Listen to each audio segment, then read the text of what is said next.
Buenos días, mi nombre es Roselvi Ramones y les voy a hablar sobre el Poder Judicial. El Poder Judicial es la potestad que tiene el Estado de cuidar y cumplir las leyes de la Constitución, así como también de administrar la justicia de un país a través de la aplicación de leyes y reglamentos preestablecidos. El Estado está compuesto por tres poderes públicos, lo cual son el Poder Ejecutivo, el Legislativo y el Judicial. Cada uno de estos poderes tienen facultades particulares que llevan a cabo a través de diversos entes. Por lo tanto, el Poder Judicial tiene la finalidad de velar por el cumplimiento de la Constitución y de las leyes en general, hacer cumplir de esta misma forma las responsabilidades de los ciudadanos y proteger sus derechos.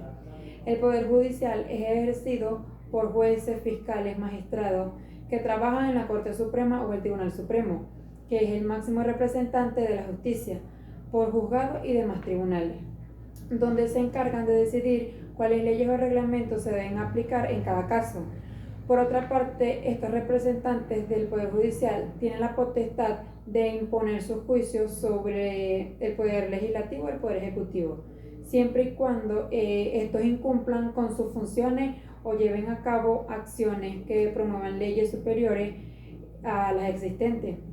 El Poder Judicial funciona de manera autónoma sobre el Poder Legislativo y el Poder Ejecutivo a fin de garantizar sus dictámenes. Por ello es que existe lo que es la división de poderes, cuyo fin es evitar el abuso de poder y proteger los derechos de los ciudadanos. Las funciones del Poder Judicial. El Poder Judicial tiene como función principal cuidar y hacer cumplir las normas legales estipuladas en la Constitución de un país.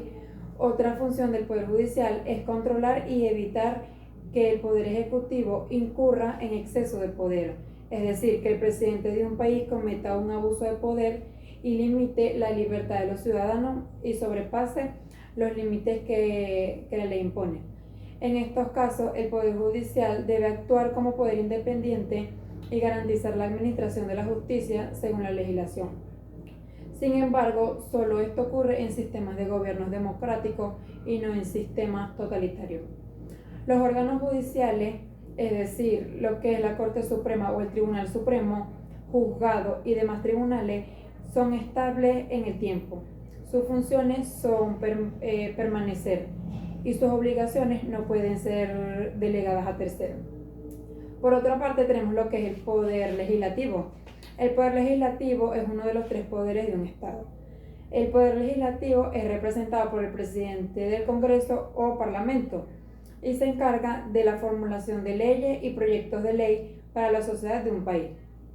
La forma en que el Poder Legislativo está compuesto dependerá de la estructura política de los estados. El Poder Legislativo generalmente adopta dos formas, como Congreso y como Parlamento. Como Congreso, el Poder Legislativo de los estados tiene un Congreso, es representado por el presidente del Congreso.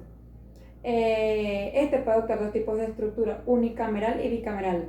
La parte unicameral está compuesta solo y únicamente por la Cámara Baja, donde los diputados son elegidos democráticamente, como por ejemplo el caso de Costa Rica, Ecuador, El Salvador, Guatemala, Guyana, Honduras, Perú y también nuestro país Venezuela. La parte bicameral, el Congreso está compuesto de una Cámara Baja, que son los diputados, y la alta, que son los senadores. La Cámara Baja es la representación popular y la Cámara Baja es lo que es los senadores.